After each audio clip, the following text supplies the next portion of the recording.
Ujima, collective work and responsibility, building and maintaining our community together and solving our problems collectively. For this, I'm reminded of a story.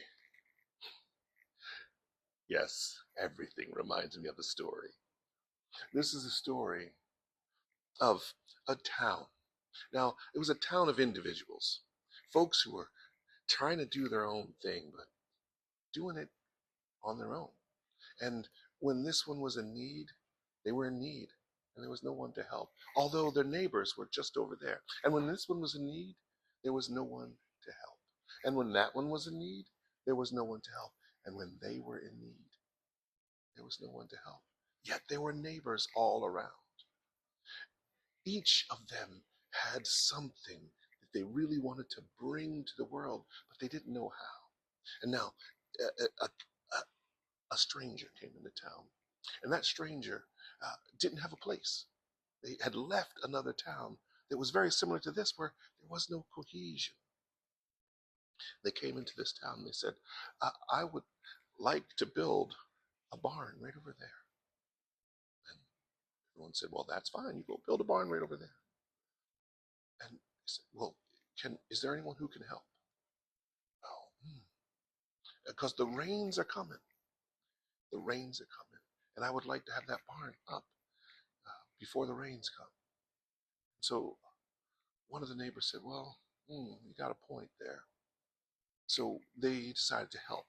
Now, when the other neighbor saw that this neighbor was helping, they went, oh, well, maybe I should go help. And they went over to help build that barn.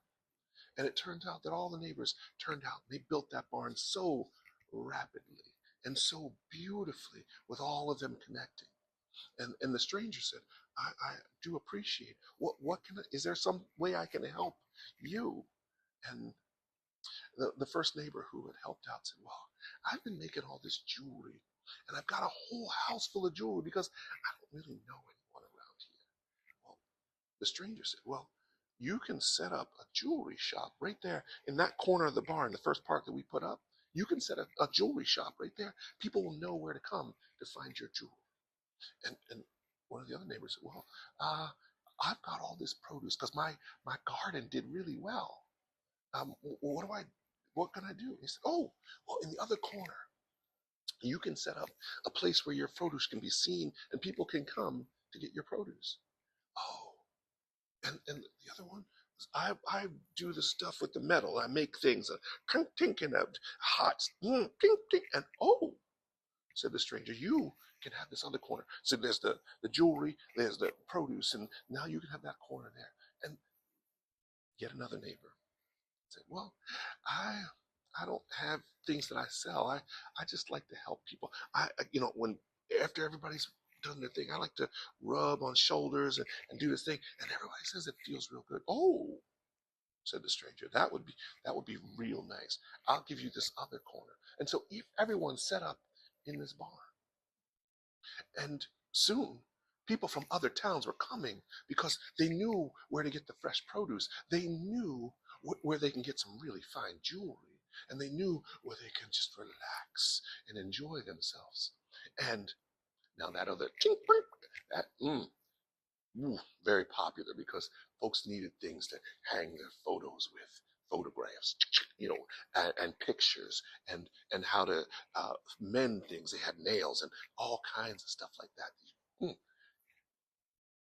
And what it turns out was that stranger with this little need to build a place to shelter themselves, they were provided for by all the neighbors. And in doing so, all the neighbors got something in return, a space and a place where they could belong as well. And so it's really important to recognize that when we come together to solve our problems, we are not having problems. We are creating solutions. How we come together collectively is the solution. And so often our egos want us to believe that we need to do it all alone, when we can do it together and lose nothing and yet gain in magnitudes. Now, I could tell you more about what happened, but that is another story.